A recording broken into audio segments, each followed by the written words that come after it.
Assalamualaikum warahmatullahi wabarakatuh. Eee, Pada kesempatan kali ini saya akan mempresentasikan terkait proposal skripsi saya yang berjudul "Pengembangan Modul IPA Berbasis Isu Sosio-Saintifik Terintegrasi Model Pembelajaran Problem-Based Learning untuk Meningkatkan Kemampuan Berpikir Tingkat Tinggi pada Siswa".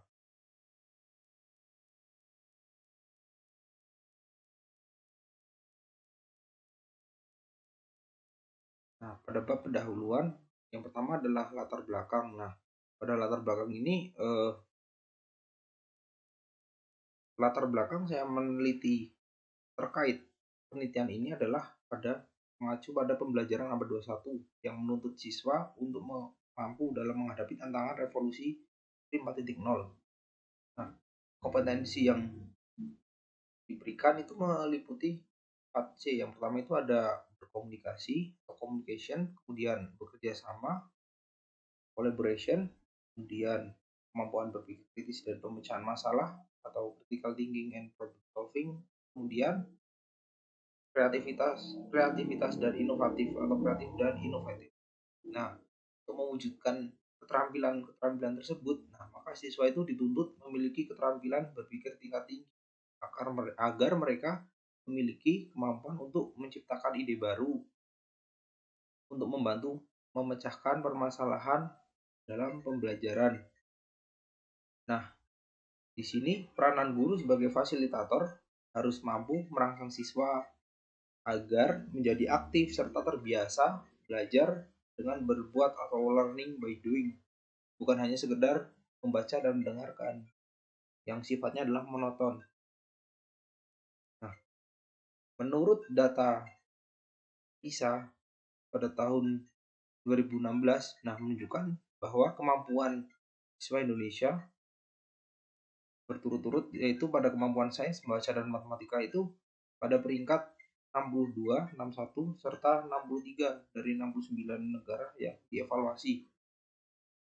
Nah, dari hasil observasi awal di SMP Negeri Serang menunjukkan bahwa terdapat kendala, di antaranya kemampuan berpikir tingkat tinggi siswa yang masih rendah, yang ditandai dengan siswa itu mengalami kesulitan terkait bagaimana cara menyelesaikan fenomena permasalahan yang tersaji pada soal.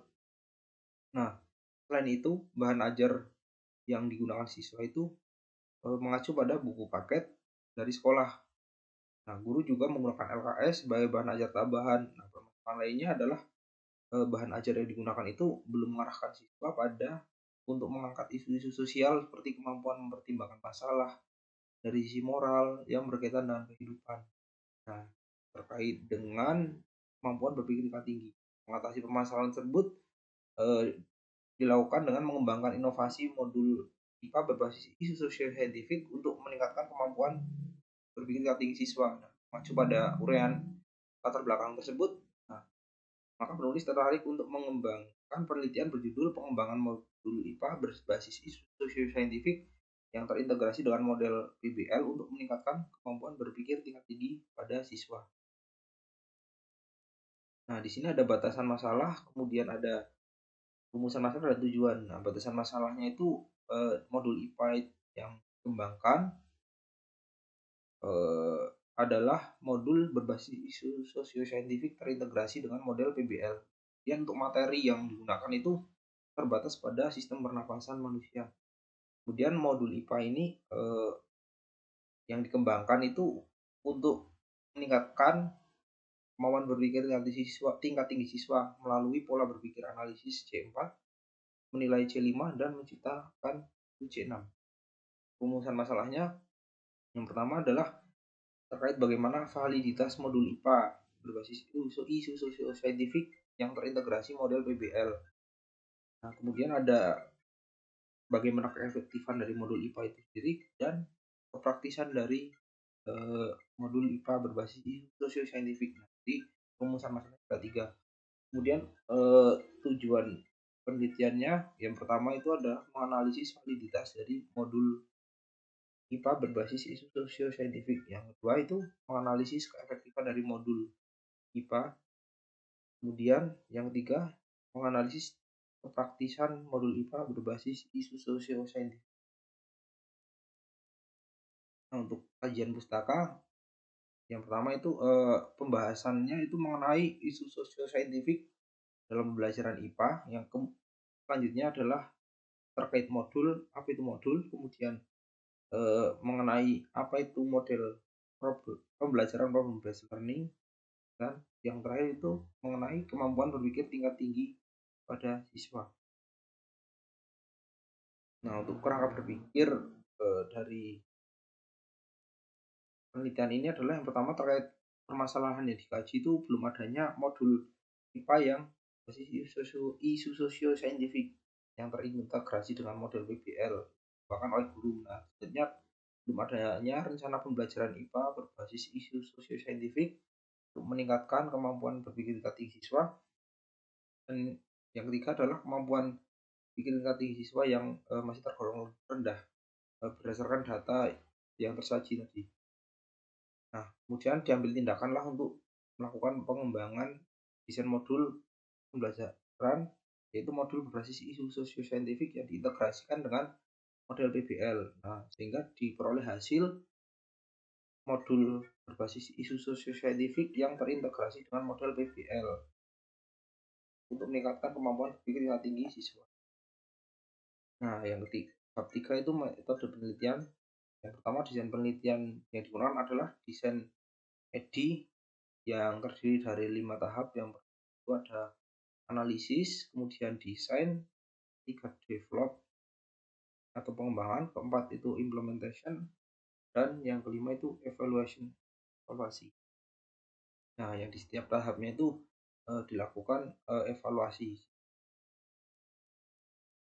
Nah, untuk prosedurnya, yang pertama pada tahap analisis itu dilakukan adalah menganalisis kebutuhan dan analisis kurikulum. Nah, kebutuhan ini meliputi kebutuhan bahan ajar yang diperlukan di sekolah yang dijadikan penelitian. Kemudian ada analisis kurikulum. Dan pada tahap desain itu menentukan ide pengembangan modul IPA berbasis isu sosio-saintifik yang terintegrasi model PBL. Kemudian pada development itu pengembangan modul IPA berbasis isu sosio-saintifik. Kemudian ada implementation produk pada siswa, dan kelima evaluasi yang terbagi menjadi evaluasi formatif dan sumatif untuk mengevaluasi hasil produk serta pada pengujiannya. Nah, untuk sumber datanya itu ada data wawancara, sumbernya dari guru, kemudian ada hasil validasi modul dari validator ahli, kemudian ada keefektifan modul itu berdasarkan hasil post-test dan pretest siswa, kemudian ada kepraktisan modul itu berdasarkan angket respon guru dan siswa. Nah, untuk teknik pengumpulan datanya itu ada wawancara dilakukan pada guru, kemudian ada lembar angket, angket validasi modul, kemudian angket respon siswa dan guru untuk menguji keefektifan. Kemudian ada tes tulis untuk menguji angket untuk menguji kepraktisan, kemudian tes tulis untuk menguji keefektifan dari modul. Dan untuk instrumen pengumpulan data itu ada lembar wawancara, kemudian ada lembar validasi modul, kemudian instrumen tes, proses tes untuk menguji keefektifan penggunaan modul. Nah, untuk teknik analisis datanya itu ada jenis ujinya ini. Yang pertama ada uji validitas. Teknik analisisnya menggunakan koefisien V-Eigen, kemudian uji efektivitas, pertama menggunakan uji prasyarat, kemudian uji T, dan uji N-gen.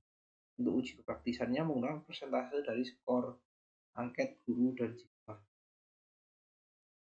Mungkin sekian yang dapat saya paparkan. Kurang lebihnya mohon maaf. Saya akhiri. Wassalamualaikum warahmatullahi wabarakatuh.